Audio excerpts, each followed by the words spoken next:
What's up, boys and girls? This is Black and Yellow Movies with another video review. But today we're going to do a big budget film that we saw. Another big budget. Again, separately, called Guardians of the Galaxy 2. Volume 2. You're not friends.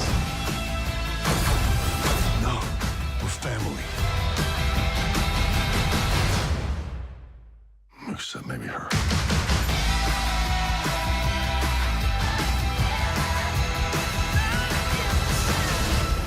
I love the first one. Let me get that out of the way. Yeah. Let me get that out of the way. I love the first Guardians of the Galaxy. Seeing Chris Pratt go from Parks and Rec, just like this bit character on Parks and Rec. Yeah. And just his star has exploded. When Guardians of the Galaxy came out, watched it, loved it. So when I heard that Volume 2 Volume 2 was coming out. I was stoked. I was excited for it. And then I saw previews for it, and I was like, all right. We still, go. we got the same kind of feel. It looks Yeah. like the same energy. I like that because what the first one did so well was that it stood apart from other Marvel films in that very cinematic universe.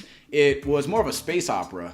Not in the way Thor was. It had its humor, and it didn't seem forced. It had its characters that were fleshed out. And you just kind of like this ragtag team of heroes, and you were like, this is like a really good movie. Now, Guardians of the Galaxy 2, I feel like if we're going to start with comedy, I feel like it was forced. A lot of times it was forced. It was super forced, and I think it's because they were so self-aware that they needed to kind of carry on that humorous torch. But they, like I said, they were too aware of it. They forced a lot of the stuff, and the jokes were dragged on to a point where it wasn't even funny after a while. If they just would have kept the joke, said it one line, and then it was gone, and it didn't come back for the rest of the movie, you're like, oh, I want to rewind it and watch that part again because it was good, it was organic, it was unique. No. The one joke, I don't know if I can say it, the Taserface joke. Oh! Taserface joke, to begin with, it wasn't even that funny. It wasn't funny at all. Rocket Raccoon's reaction to it was cool, but the joke in itself. It wasn't that funny, and they kept harping on it. They went back to it 2 to 3 more times, and there's nothing worse than just beating a dead, unfunny joke horse. Exactly. Which I think that's what it's called. Continuing on comedy, there was a lot of times where there were really dramatic moments. Right. And then they tried to, throw in a joke there. So line it up. I guess they're afraid that audiences can't take an emotional scene, so they have to throw in a joke. But these jokes are not organic. These jokes are funny. No, it felt very 90s sitcom-y. It felt very where was the laugh track for a lot of these jokes? Yeah, exactly. Another thing that we didn't like is you didn't like how some of the characters acted, right?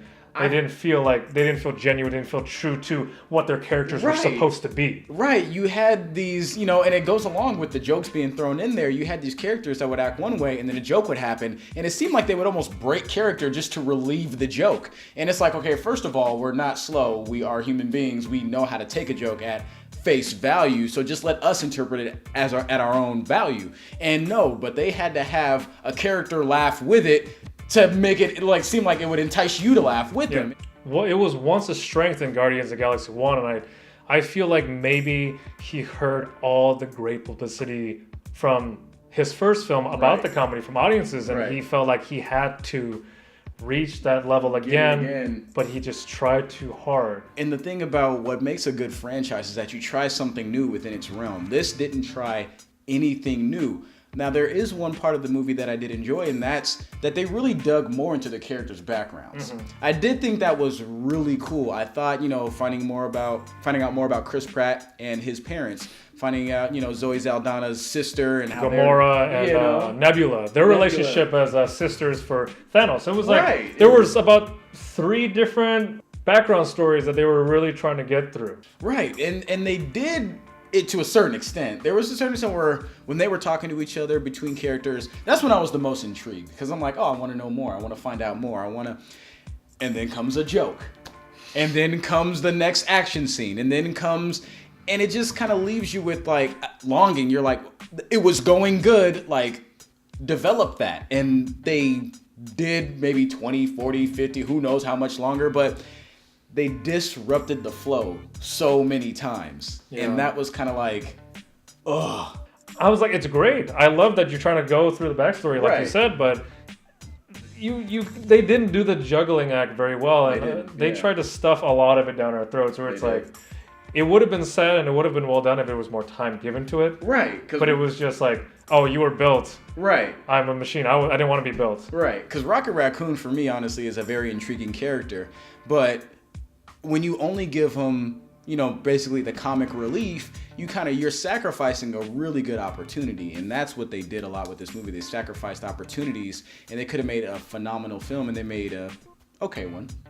One of the things I really liked, I love seeing Kurt Russell in films. Like, there's something about, like, you know, you've seen him in Escape from New York, Escape from LA. You've seen him in Fast and the Furious. Fast and the Furious, Hateful Eight. You've seen him in so many different movies over his career, and then you're like, oh man, you get gold every time with Kurt Russell because he's good at whatever he does, and he's even really good in this movie. And he, to me, was mostly the most intriguing part of this movie. Going off of acting with Kurt Russell, I mean, he did a great job, but there were other actors, and I feel like Chris Pratt, mostly, it was pretty obvious that he was talking to a blank green screen or just a guy wearing a green costume, because there was not a lot of emotion in a lot of the very emotional scenes that he had, and it just seemed to me like he was talking to a wall. Right. And I know he's a better actor than that. It seemed like some of them, even, you know, Chris Pratt and a couple other ones, seemed like they were almost dialing it in.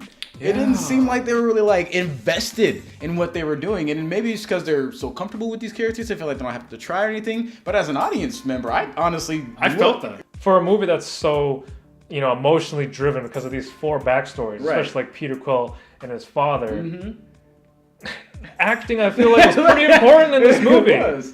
It wasn't bad, but I definitely felt like they kind of skimped us with the emotional aspect of it. They kind of were just like these sad stories. And then the music that accompanied these stories was just like, dude, seriously, where's the guy with the smallest violin in the world? Because I wanna sing a sad song for this sad song, because it did not work. It definitely disrupted the flow of the movie.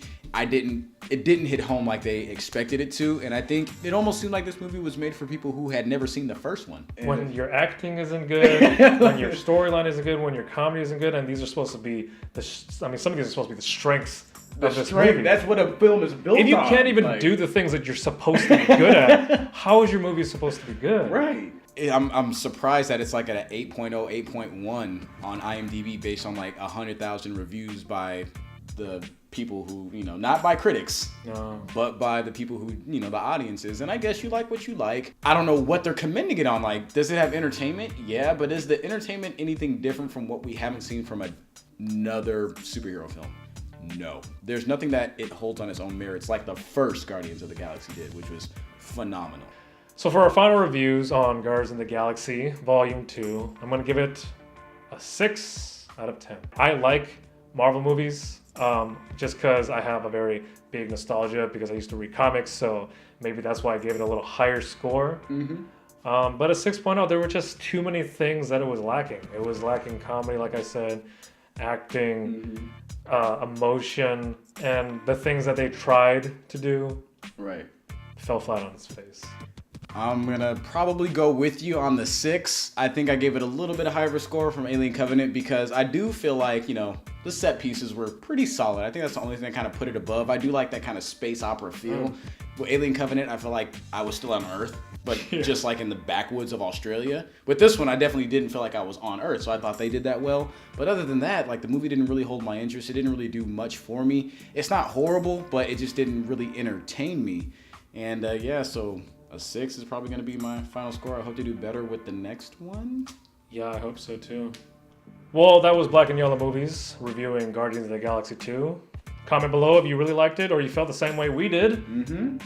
Please subscribe and keep watching. We have more video reviews. Usually they are the independent foreign type. So sometimes when we watch the same, you know, big popcorn movie, we got to review it. We got to say what we thought, which is usually what you saw for the last 2 big budget movies. So yeah, just be ready for that. Well, this is Black and Yellow Movies signing out. See you guys.